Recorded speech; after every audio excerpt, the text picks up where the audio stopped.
Good morning, children. How are you all today? Stay home, stay safe. Welcome back to our session. Children, in the previous class, I introduced to you regarding the national liberation movement in the colonies. Under this, we have learnt about the Chinese liberation movement in the previous class. So let us finish up this China today, and tomorrow we shall take up about the Vietnam. So coming to China, children, what we have seen in the earlier class was regarding the CCP and KMT. So this KMT stands for Kuomintang Party, and the leader of this Kuomintang Party was Chiang Kai-shek.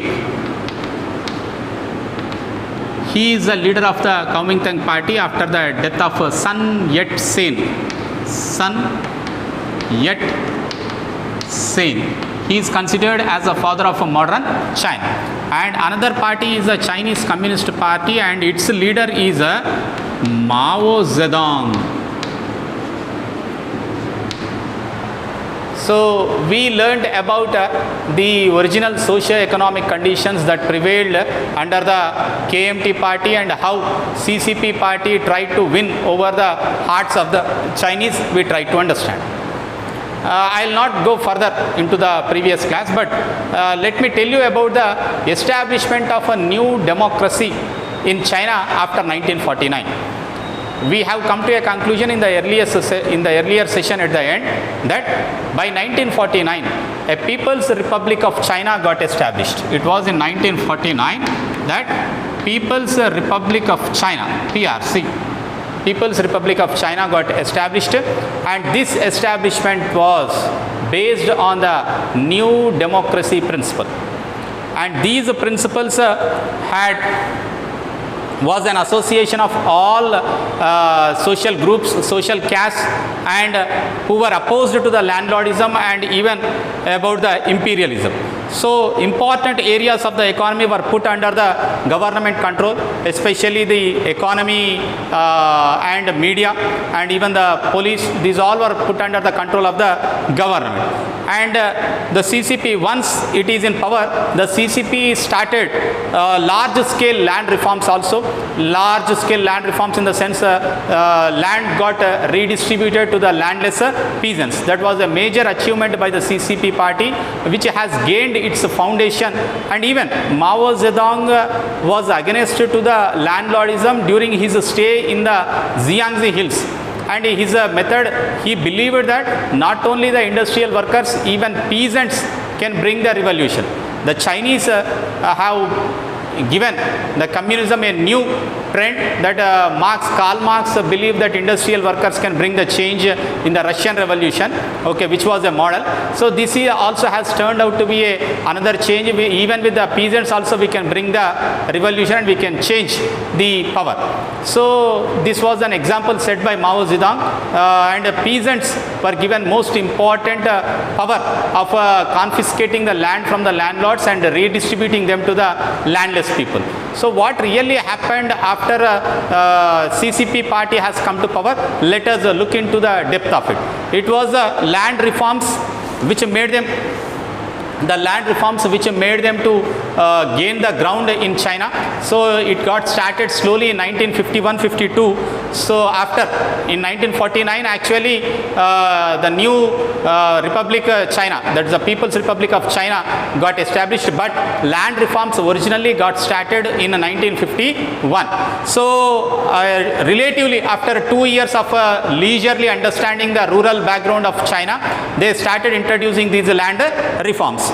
So the major steps were, the first step was a class identification of the villagers was done. The people living in the village were identified whether they belong to the poor class, middle class, or to the higher class, or to the landlord's class. So this class identification was done first, and then it was followed by the confiscation of the land and redistribution of the land to the poor people.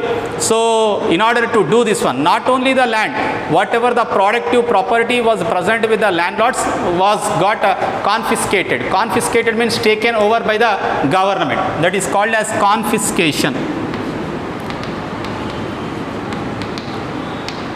all the productive assets, whatever was present with the landlords, was taken over by the government, and it was redistributed to the landless people. And after that, how this was done? This was done very cleverly. They have created the work teams, and these work teams were sent to all the villages by the central committee at the center. From the center, they have sent these working teams, and these one of their main functions was to set up peasant associations and select activities from them for the local leadership also. This is what the work teams have done in order to identify what activities to be done at the rural level.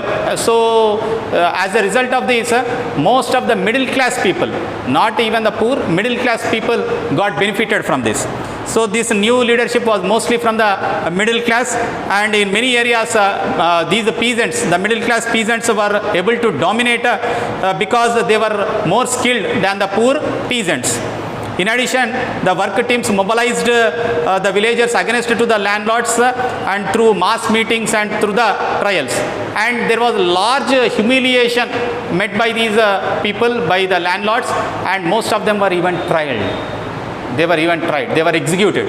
It is expected that nearly 10 to 20 lakh individuals were tried by the Chinese courts under the name of landlordism. So a large number of people got completely executed by these Chinese party. As an economic reform program, the next important program, about 43% of China's cultivable land was distributed to 60% of population in the China. You can imagine.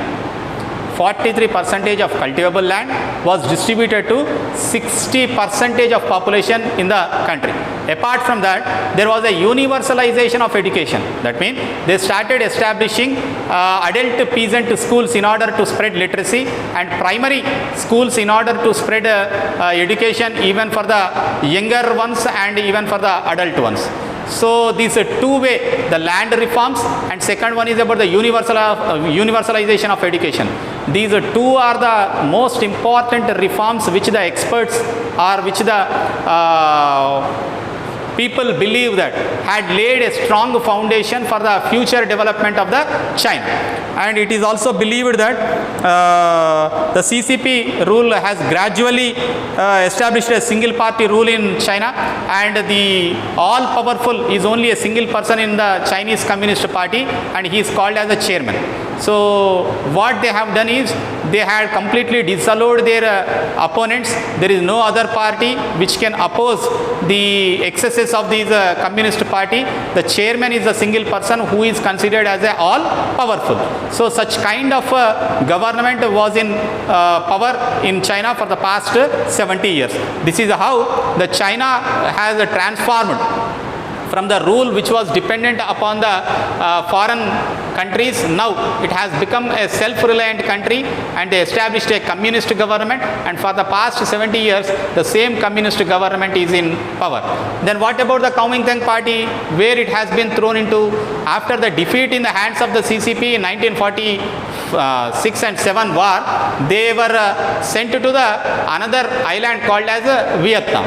So they got restricted only to Vietnam, but the Chinese mainland was under the control of the Chinese Communist Party.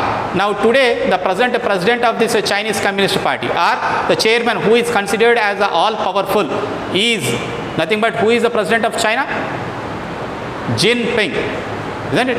So he is considered as all powerful in the Chinese Communist Party and in the Chinese government. Thank you, children. In tomorrow's class, we shall learn about the Vietnam. Vietnam is a colony of France. So we shall learn about how did they fight against the France in order to get liberated from them, and how did they achieve independence. So it's also a long struggle by the Vietnamese. We shall see about how Vietnam came under the control of France and how it got liberated in the next class. Till then, take care. Thank you, children.